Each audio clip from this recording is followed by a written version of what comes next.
정부가 최근 국가과학기술심의회를 개최해서 2016년도 국가연구개발 투자 방향과 기준을 확정을 했는데요. 자세한 내용 한양대학교 김상선 교수와 함께 알아보겠습니다. 안녕하세요. 안녕하세요. 네, 먼저 방금 전에 언급됐던 이 국가과학기술심의회 어떤 조직이고 어떤 역할을 하는지 좀 궁금한데요. 네, 국가과학기술심의회는 보통 약칭으로 국과심이라고 부르는데요. 네. 과학기술 정책이라든가 예산, 평가 등에 대한 국가 전체적인 최고 의사결정기구입니다. 그래서 국무총리와 민간위원장이 공동위원장을 맡고 있고 또 13명의 과학기술 관련 부처 장관, 또 10여 명의 민간위원회에서 25인 이내로 구성되어 있습니다.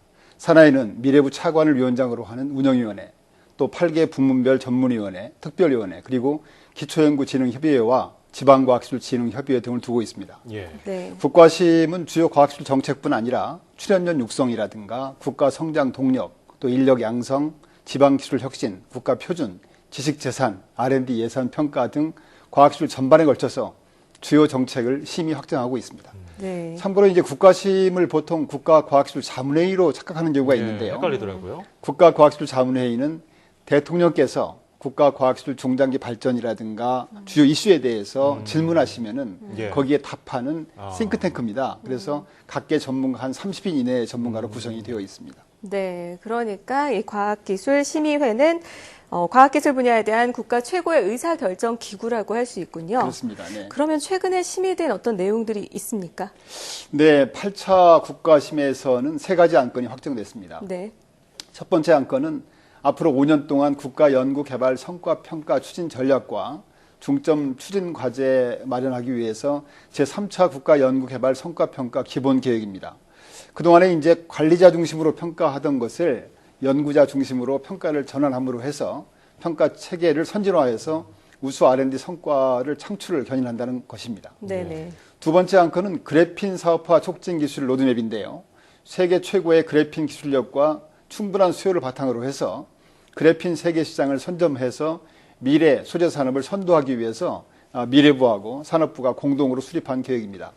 이 로드맵에 따르면 2020년까지 그래핀 핵심 기술 85개를 확보하고 또 2025년까지는 6대 전략 분야에서 휴대폰이나 디스플레이 등에 활용할 수 있는 세계 시장 선도형 1등 제품을 개발함으로써 19조 원의 매출과 약 5만 2천여 명의 고용을 창출할 것으로 기대되고 있습니다. 예. 세 번째 안건은 내년도 국가연구개발 투자 방향과 기준안을 심의 확정했습니다. 참고로 이제 국가 관련한 그 모든 정책이 국과심에서 심의되는 것은 아닙니다.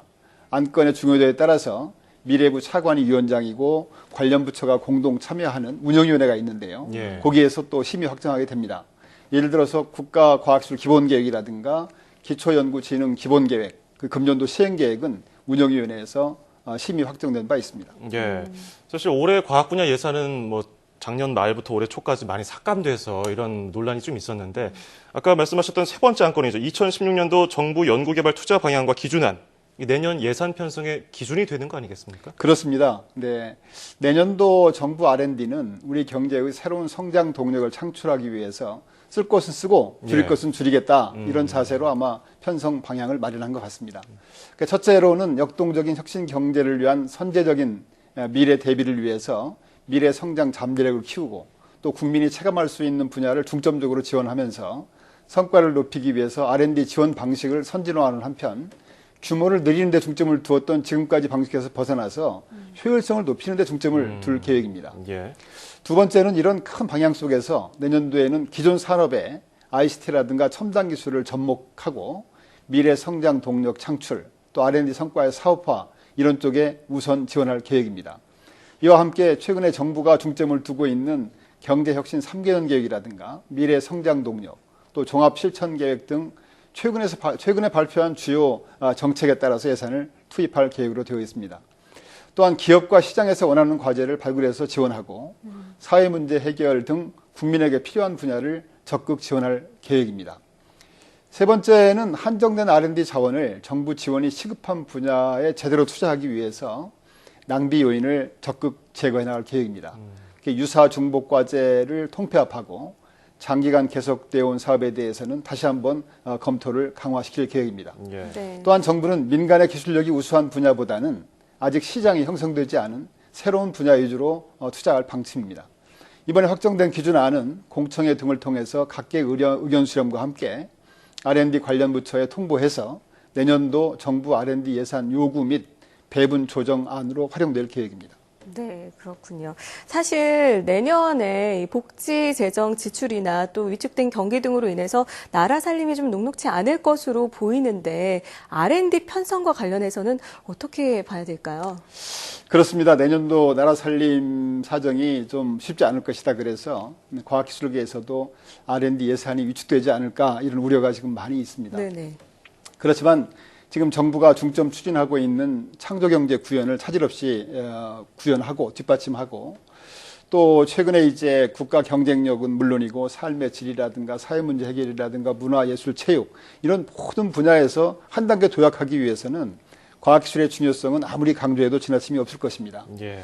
그래서 비록 나라 살림이 어려울 때일수록 미래를 대비하기 위한 씨앗 역할을 하는 과학기술 투자가 위축되어서는 결코 안 될 것입니다. 특히 이제 우리나라 국가 전체 과학기술 투자 중에서 약 75%를 민간이 담당하고 있는데요.